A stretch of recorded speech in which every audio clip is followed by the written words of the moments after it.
Allez, allez, hein. Oui, oui, oui. C'est l'heure, hein, dépêche-toi. Ah bon? Déjà? Bon, bah allez, hein. Salut! Ça y est, je suis réveillé. Aujourd'hui, on va parler chignoles. Et non, c'est pas les guignols. J'ai réussi à mettre la main sur une vieille perceuse manuelle Peugeot Frère. Elle est super jolie. J'en ai même trouvé une deuxième. Donc je vais en faire des lampes. Donc j'ai trouvé à Casto des jolies ampoules qui vont aller très très bien dessus. Après il va falloir voir comment je goupille l'histoire. Celle-ci je pense que je vais juste la restaurer très légèrement sans enlever sa peinture parce qu'elle est quand même vraiment jolie. La marque est encore bien visible. En revanche l'autre, elle fait un peu plus la tronche. Et en plus elle est complètement grippée. Donc celle-là elle va avoir droit à un décapage complet. La restauration du bois et puis je vais la mettre à nu. Pour le pied, je sais pas trop comment je vais faire. Je vais peut-être, soit je le fais en acier, soit je le fais avec un engrenage, soit je le fais en bois. Je sais pas trop. Je vais voir en fonction de comment ça évolue. Et puis voilà, allez en avant. A noter que je vous avais pas encore montré la fin de l'établi avec la presse. Donc rien de sorcier, c'est un établi. J'aurais pas trop peur de l'abîmer.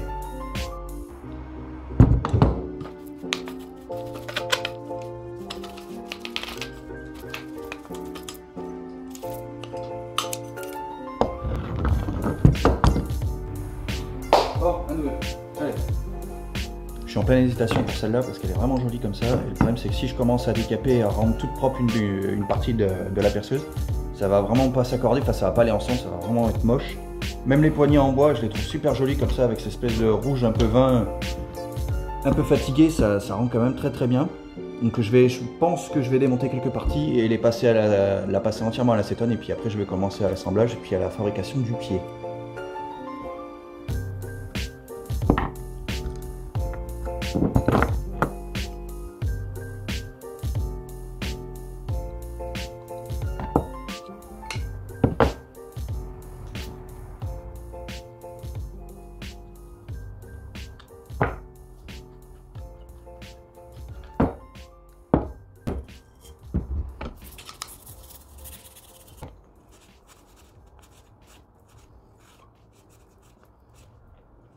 Petite chose à noter, c'est pas de la menthe, c'est de l'acétone que j'ai mis à l'intérieur. J'ai transféré donc, dans les bouteilles standards avec la sécurité d'ouverture. J'ai transféré l'acétone là-dedans parce que c'est plus simple à déboucher, à utiliser parce que je m'en sers très souvent. À noter que l'acétone c'est une vraie saleté, il faut se protéger, donc FFP2 ça marche très très bien. Et ça décape très très bien, ça dégraisse super bien. Par contre, gare à la peinture. Ça peut faire sauter la peinture sur les peintures un peu fragiles, ça défonce les peintures. Et le plastique.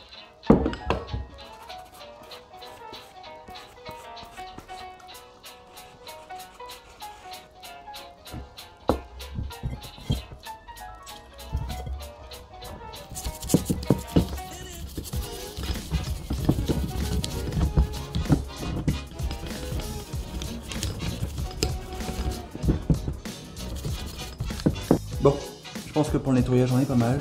C'est déjà meilleure gueule que ce qu'il y avait il y a une demi-heure de ça. Certains me diront mais pourquoi t'as pas décroché l'engrenage? Alors j'aurais bien voulu, sauf que le bout de boulon en bout de piste il a l'air martelé. J'ai l'impression qu'on peut pas décrocher ça, enfin je préfère pas trop y toucher. Donc je suis passé un peu partout avec la brosse à dents et l'acétone, donc ça y est bien comme ça. Et en plus comme c'était la brosse à dents pour la colle, bah, il faudra que je me rachète des brosses à dents. Pour savoir si c'est bien nettoyé, tu passes un bout de pièce sur ta peau là où c'est propre, et puis si ça laisse des marques de rouille, c'est que c'est dégueulasse.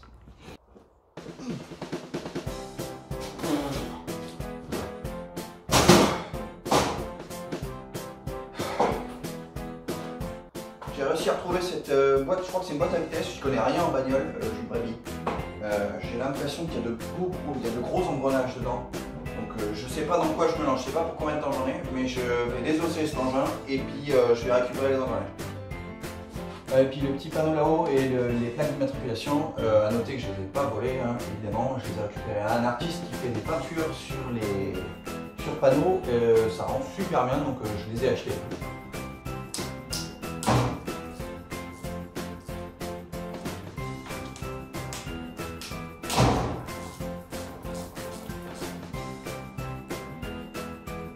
Quand je vois le nombre de boulons à décrocher, je crois que je me suis lancé dans un truc, je ne savais pas où je vais là.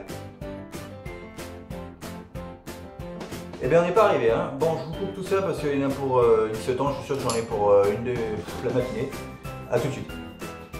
Bon, après une bonne plombe de galère, il y a eu des jures dans tous les sens, mais ça y est, elle est ouverte.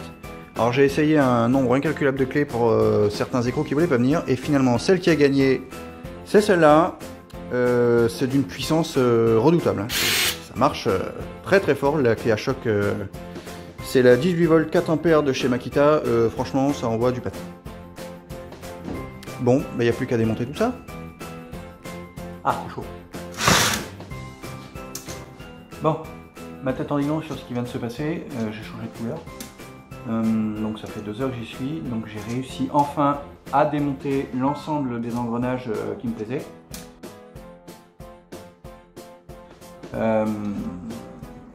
Le plus compliqué ça a été cet arbre là, celui où il y avait tous les gros engrenages. Donc en fait il y a comme des espèces de glissières de sécurité, je dirais pas à tous les étages mais pas loin. Et en fait si tu n'as pas un outil spécial pour le décrocher, tu peux pas l'enlever.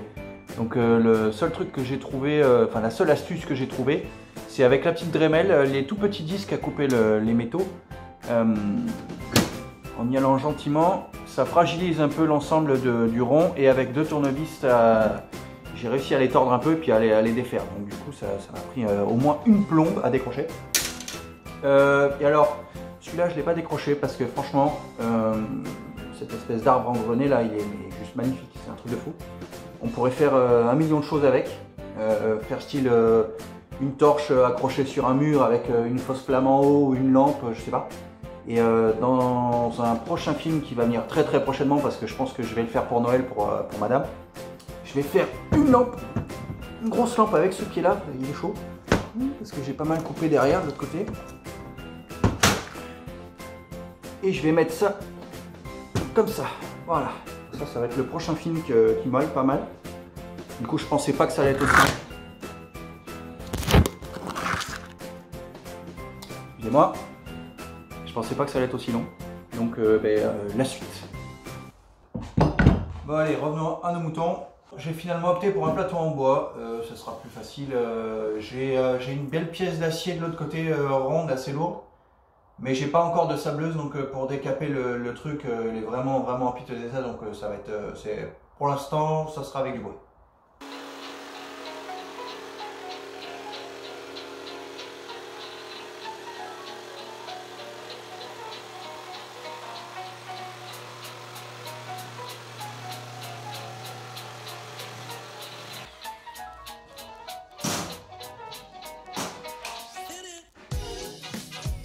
Vous commencez à me connaître, toujours Makita, celle-là m'a réconcilié avec les scies sauteuses, bon, je précise, je suis avec une lame de précision.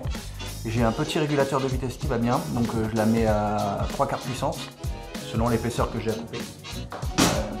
Déjà c'est super précis, ça coupe comme du beurre, ça avance sans forcer. Si la pièce est bien calée, il n'y a pas très peu d'arrachement. Voilà, on a un truc qui est vraiment, mais vraiment propre. Instant mini tuto. Certaines personnes m'ont demandé comment réaliser un bois flambé. Je vous fais ça en quelques minutes, vous allez voir, c'est super facile. Il faut se munir d'un chalumeau, un peu d'huile de lin qui va rehausser la couleur ou une autre finition à votre guise. Généralement ça fonctionne, ce genre de réalisation, de finition fonctionne sur du pin, du sapin, quelque chose qui a un veinage assez prononcé, assez espacé.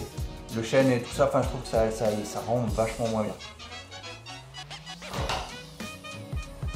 Alors évidemment, comme j'ai pas de trépied, je vais essayer de vous faire ça comme ça à la volée. Bon.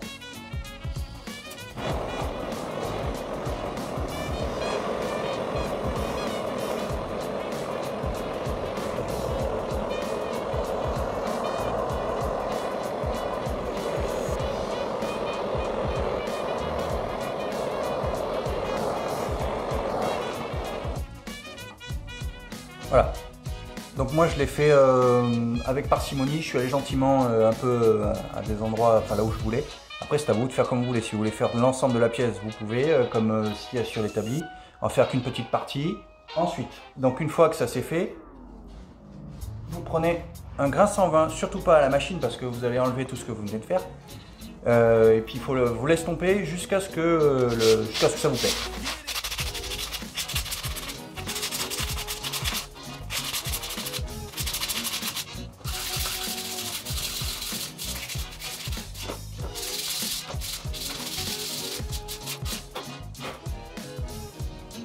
Voilà, j'y suis allé gentiment. Donc on a le cramé qui est un petit peu parti, on a une surface qui devient un petit peu plus douce. On épousse bien comme il faut. Hop. Et du coup ensuite à l'aide d'un chiffon non pelucheux ou d'un petit pinceau ou du tissu, ce que vous voulez, vous appliquez l'huile de lin partout.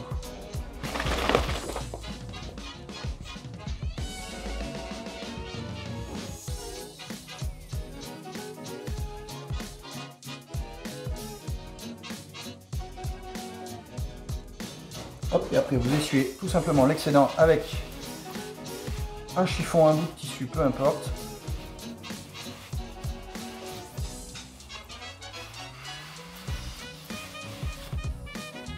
Et du coup, on se retrouve avec un bois tout vieilli, tout joli.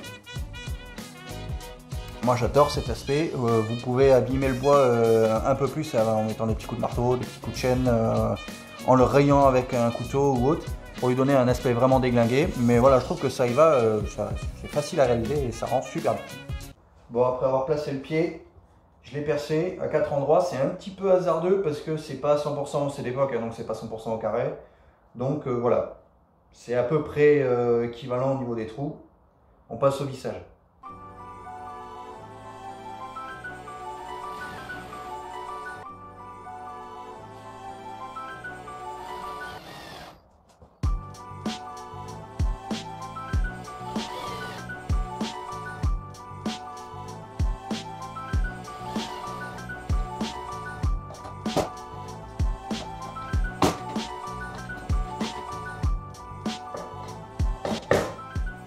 Déjà ça a l'air d'aller.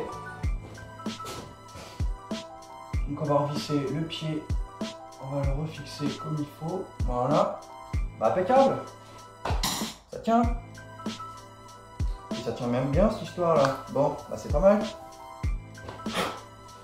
Bon, ben on va s'attaquer à la partie électricité. Hein. Je vous ai passé la partie relou de l'électricité. C'est long, c'est relou à faire. Il a fallu que je perce un petit trou pour laisser passer le câble. 1, 2, 3. La lumière fut.